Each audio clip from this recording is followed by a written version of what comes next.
there's obviously a lot of connection between Portugal and Brazil, but we also wanted to have Portugal come and talk to us, another new man who's been in the banks and cement manufacturing, so a new perspective. And most of you are aware that several of the European post offices have either gone public, or like Denmark or Belgium Post of private equity investments. The British Post Office is due to go on the stock exchange very soon. We've just announced 10% of the shares going to the staff, which is interesting concept. So we're really interested to hear what a new man thinks and what he's doing with Portugal Post, and how he's going to take it onto the stock market. Francisco de Lacerda. Thank you very much indeed.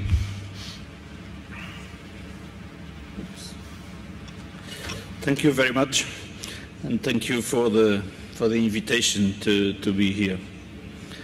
I'm the last one of this panel, which is always a challenge, because to say different things and to do different things is easier when you are the number one than when you are the number four.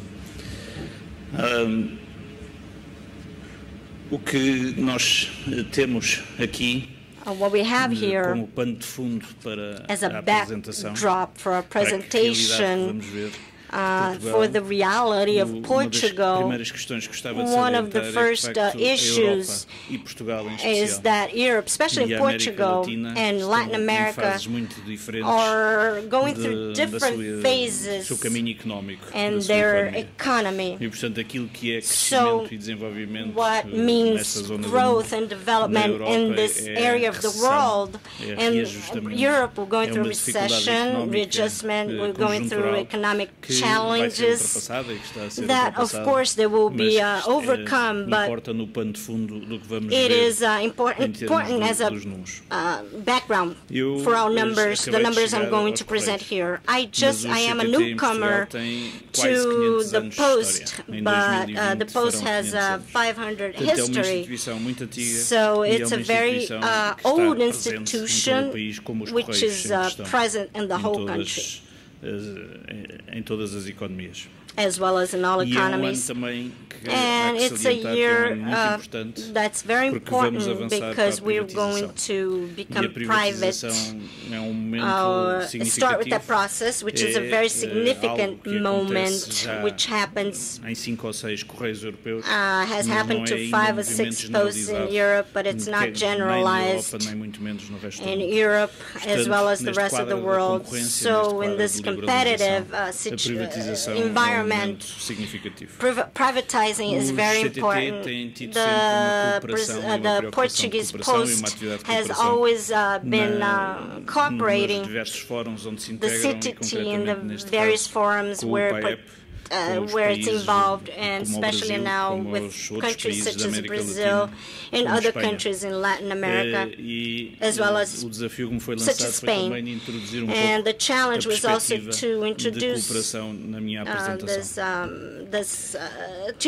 that point in my presentation. Presentation in English, just to change a little bit from the previous ones, and then we'll come back to other languages.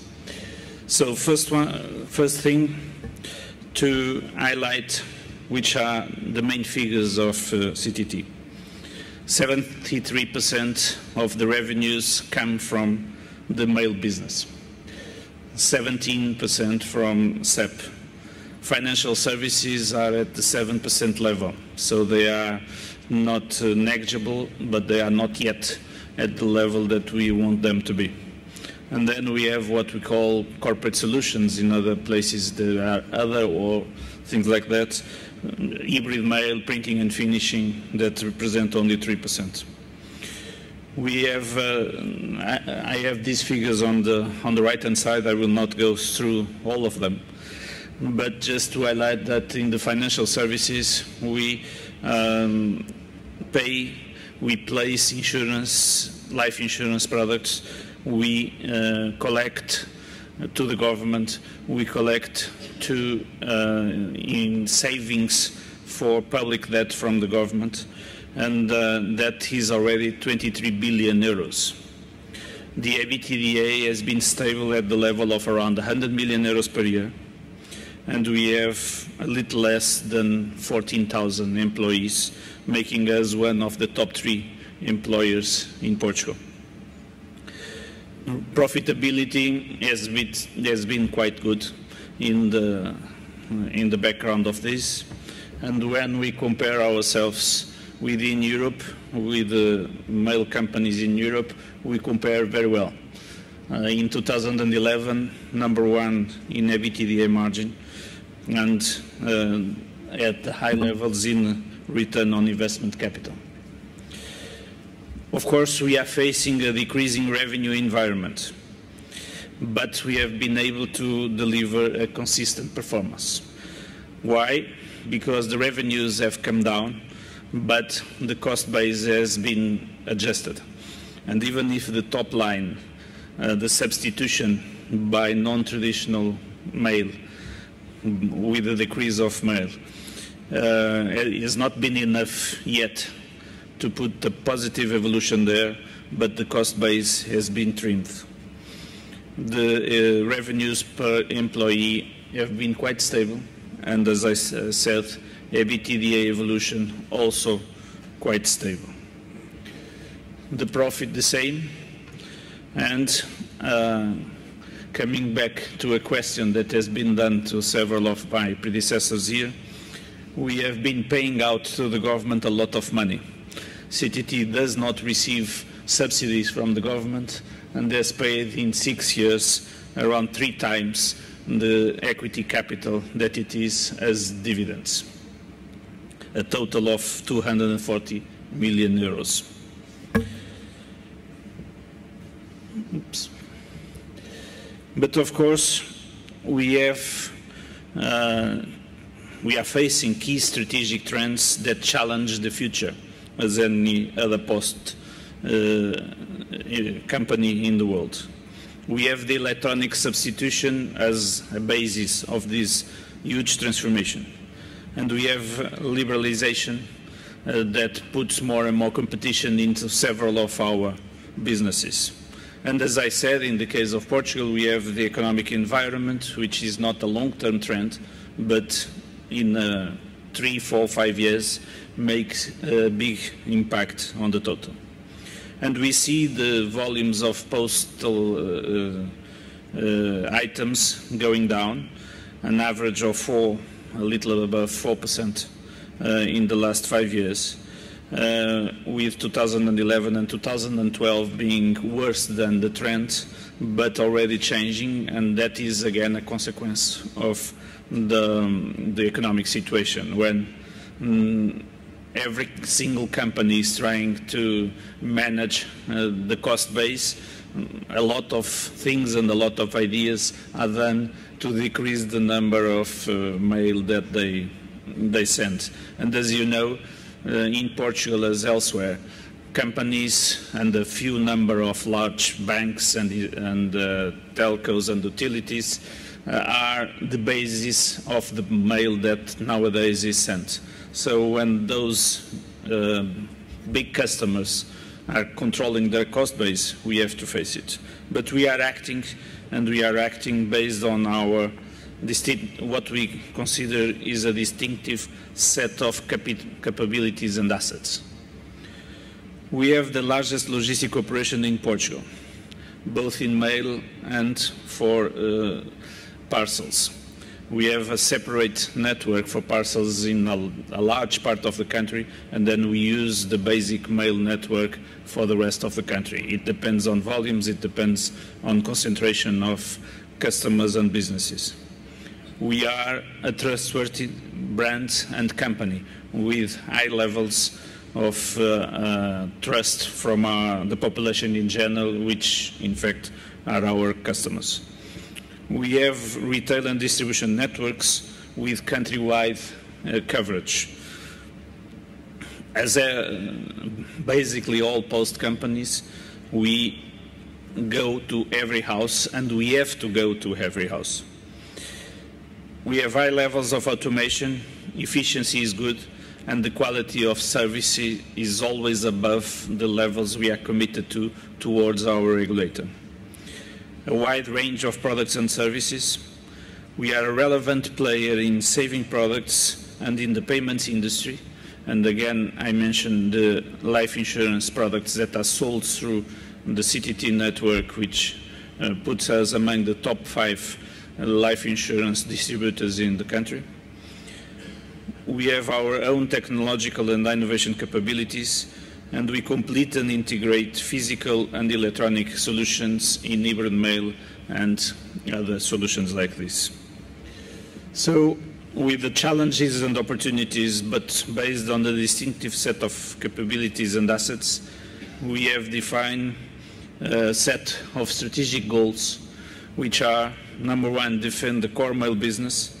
Number 2, become a reference player in the Iberian CEP market. We are already active in Spain. We are market leader in Portugal, but we have an operation in Spain.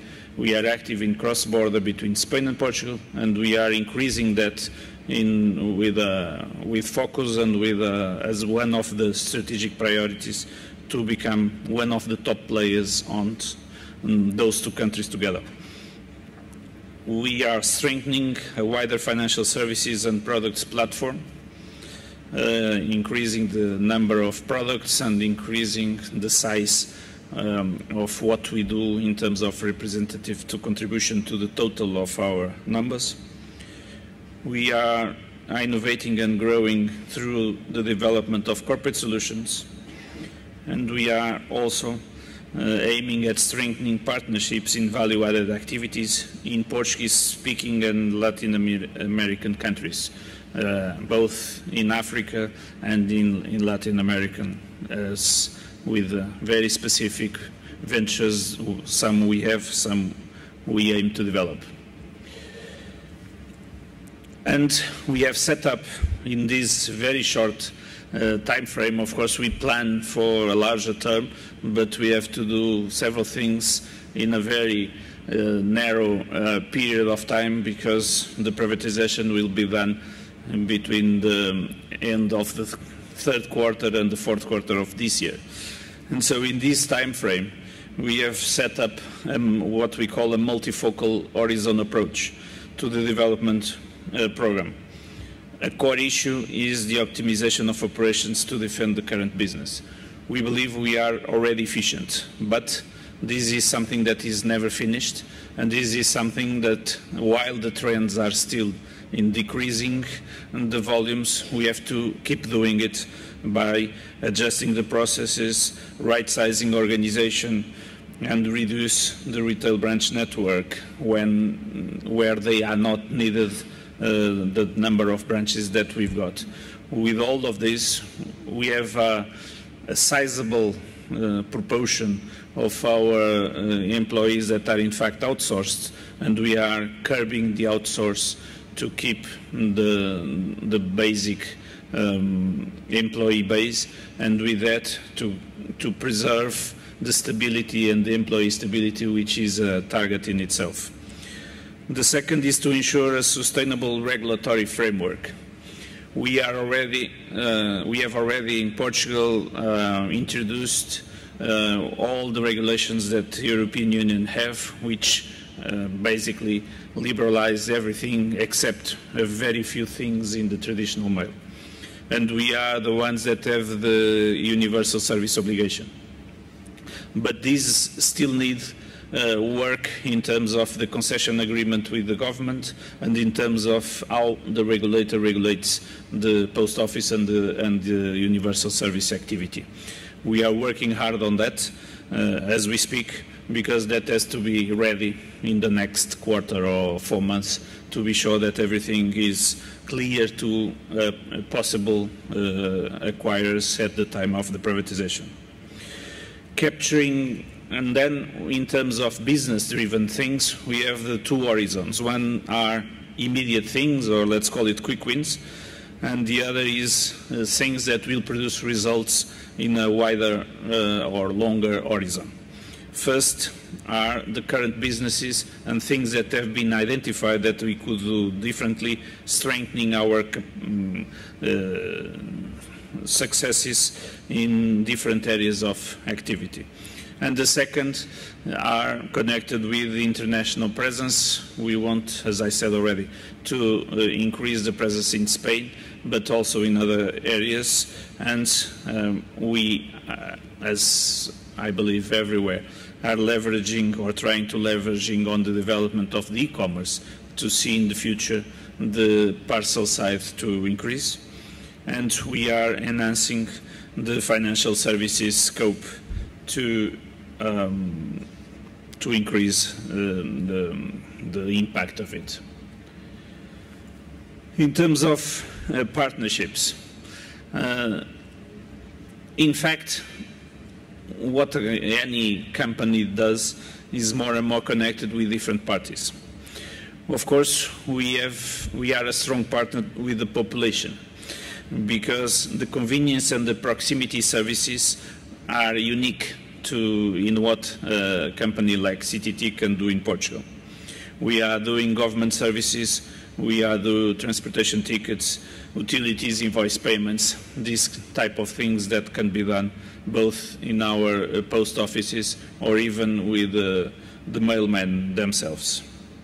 With business and corporations, providing solutions better suited to their business processes, going from the hybrid mail to some BPO activities, or even outsourcing to them some of their non-core processes that are core for us.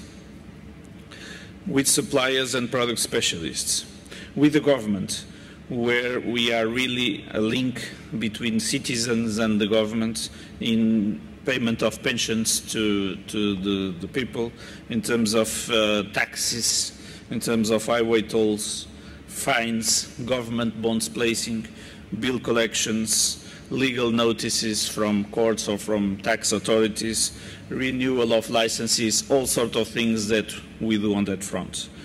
And with other international operations where we tend to do things through JVs, alliances and cooperations with the type of countries that I have already mentioned. So in 2013, the privatization of CTT will, we believe, accelerate efficiency gains, growth and financial profitability, because the extra incentive and the extra motivation that comes from having a so important event planned to happen so soon is energizing the company. Second, contribute to transfer value to consumers through enhanced market efficiency, because of course we are facing competition, and if we want to grow our market share in different markets, we have to be also able to transfer value to consumers. And deliver value for Portugal, for the state, through a strong financial inflow in the moment of the privatization, and contribute to strengthen a reference company in Portugal. We see the privatization, in fact, as a very positive and important moment of the company. We are doing this, as I said, in a short period, but with a lot of intention and with a lot of, in a very intense way, and with a lot of coordination of different levels. We want to increase shareholder value, and we want to develop an attractive investment case to potential investors in the privatization process. We want to keep stakeholders on board, maintain high levels of customer satisfaction, passionate employees, and manage the difficult moment that for employees the privatization issue is always, and create sustainable shareholder value, where we can prove that even with the difficult trends that we see, the reality of the company is positive and it's worthwhile to invest in. The second area of optimizing the organization, keeping right sizing in line with the market trends, reduce headcount in central services to be lean and to be flexible, allocate and focus resources to growth activities, and so manage the different areas in a very dynamic and flexible way. And we are implementing strategic programs focused on this, focus on the strategic priorities with specific targets and action plans, and monitored by project management structure, essential to keep all these very wide and parallel efforts well in track and well coordinated. In summary, temos objetivos muito ambiciosos. We have very pensamos que temos fundações muito fortes we para have strong foundations to build para alcançar esses objetivos. And to achieve these objectives. Dos Correios the performance tem sido muito of consistente. the CTT has been very consistent. Estamos a transformar we mais are transforming more and strengthening more so that the company is even more attractive for privatization and demonstrar that way que we as can tendências show existem, that que as the realidades trends estão a ser trabalhadas e que present o futuro and the reality is merece being confiança discussed e os and that the investidores podem future confiar na empresa. shows trust and the shareholders can trust in the company and that we have a successful privatization by the end of the year and with good results to all parties. Thank you very much.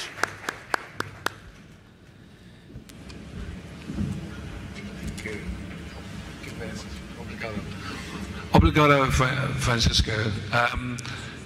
One question: what is the environment in Portugal for privatization? Are you the first? Are you going to be the first state company to privatize? Has the airline been privatized, or anything else been privatized, or are you leading the way in the concept? We are almost the last one to be privatized. Right. So,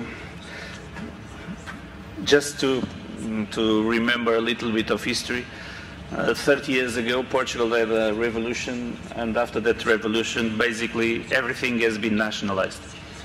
And in the late 80s started the privatization movement, and everything has been privatized. And so the electricity or the oil or the banks or the insurance companies or whatever, everything has been privatized over these last 20 years. The ones that have been more recently privatized have been the airport management company, which has been totally privatized a few months ago. The airline, not yet, because of specific difficulties. The process was well advanced, but then it did not conclude for lack of interested parties. But it will be again on the market. And so we will be the largest privatization of this year for sure, because there are still a few things, but small things on the general. Right, thank you.